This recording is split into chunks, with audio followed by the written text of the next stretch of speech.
Okay, so today we're going to talk about data analysis and graphing.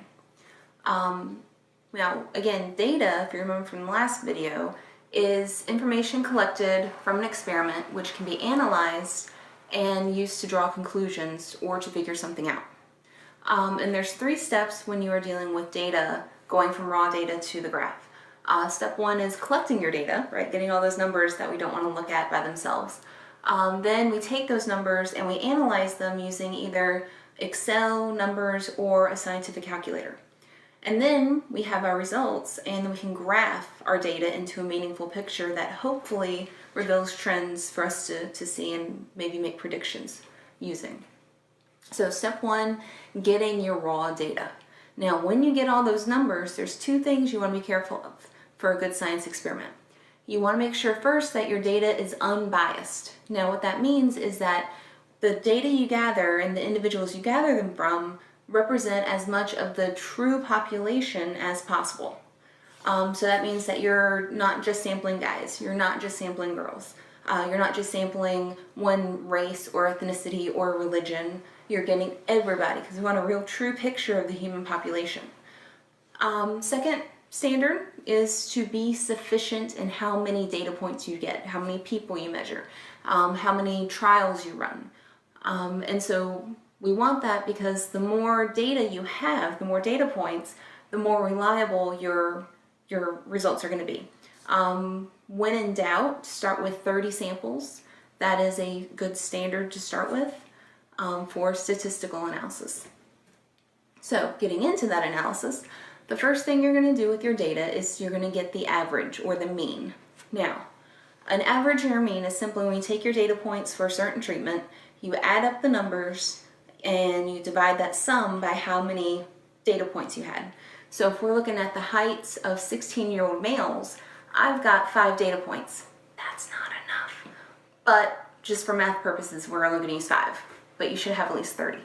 So we're going to add up the heights, 5.5, 6, 5, 5.7, and 5 again. That's going to give us a large number. We're going to divide that number by 5 because we have 5 data points. And that's going to give us an average or a mean of 5.44. Now, I have this reliability range that I made up. If you only have 1 or a few data points like we do, we only have 5, then our average, our mean, is not really reliable. To be more reliable, we would have more data points. And again, if you have 30 or more, then you're on the good side, which is very reliable. So you have your mean. The next thing we have to do is analyze the mean. And we do that first by looking at what's called the standard deviation. And standard deviation is simply the variation of spread of your data around the mean. So we say, okay, here's the mean, and our individual data points range from here to here. A normal data curve would look like a bell, and in the picture it looks like the blue bell, the blue line, where most of your data is pretty close around that mean, with only a few outliers at each, or extremes at each end. If you have a large standard deviation, that's going to look like the green line, where you have a very low hill that's very wide. So you have way more extremes and not as many data points around the average.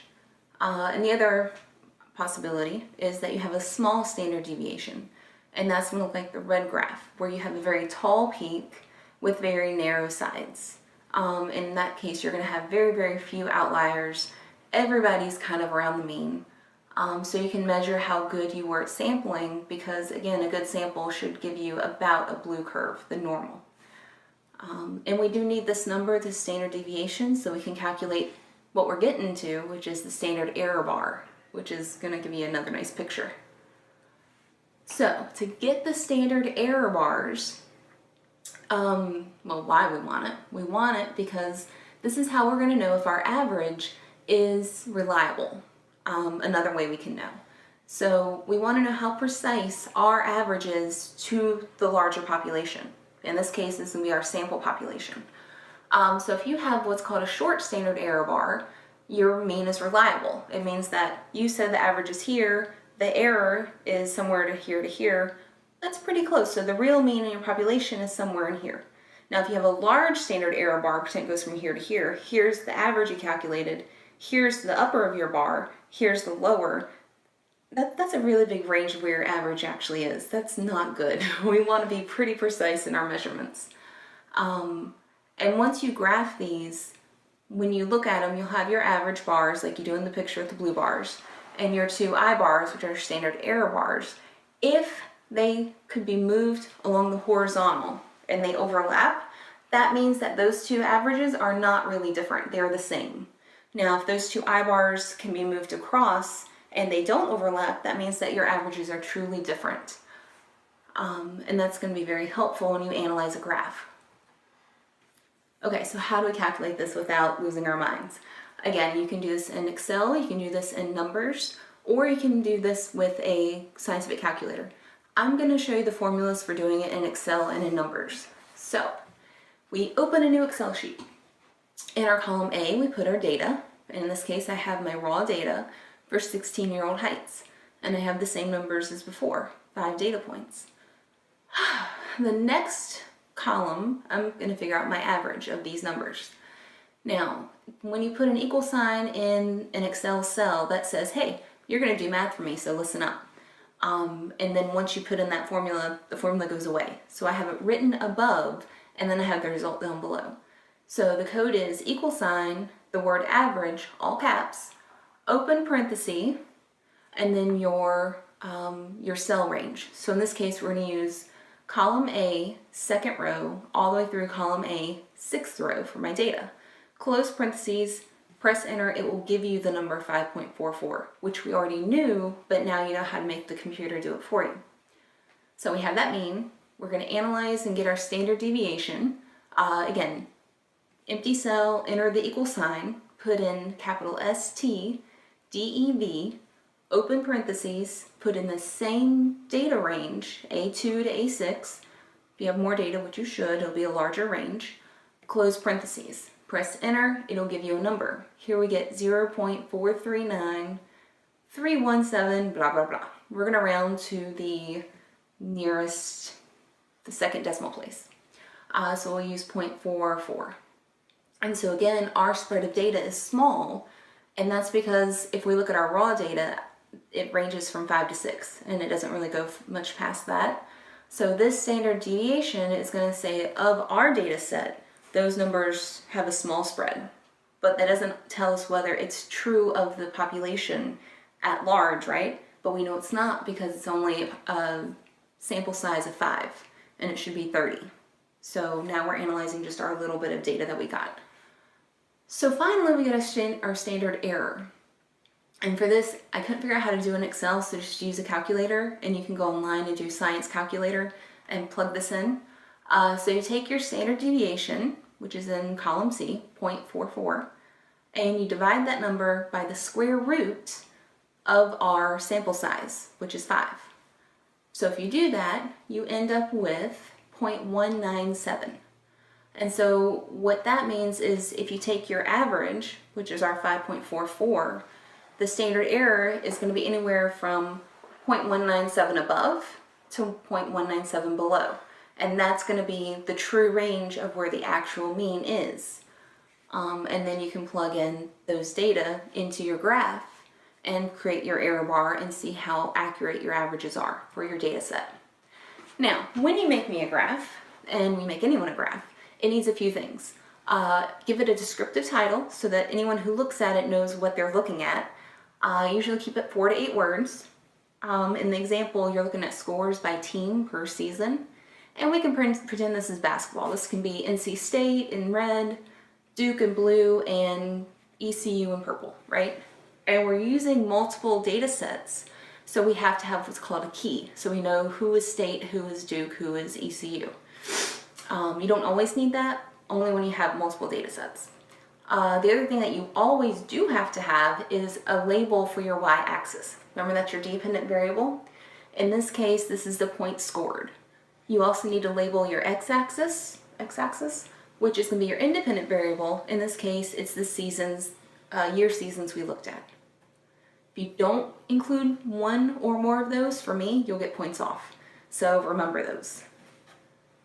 Okay, and then what kind of graph are you going to make? You've got three choices here. First can be a pie graph, which a pie graph has to add up to a meaningful whole or meaningful 100%. This is used for surveys mostly, maybe population breakdowns. So here I'm looking at favorite types of movies. And if we look at sci-fi, we've surveyed 20 people. And sci-fi, 4 people liked sci-fi the best. So what percentage of the pie is that sci-fi slice? You simply take the part you're interested in this case sci-fi, the 4, and divide it by everybody you asked, which is 20, and then you get a decimal number of 0.2. So to make that a whole number, multiply that by 100 and you get 20%. And then you just plug it in. These you saw in middle school, pretty easy. The second type of graph you can use is a line graph.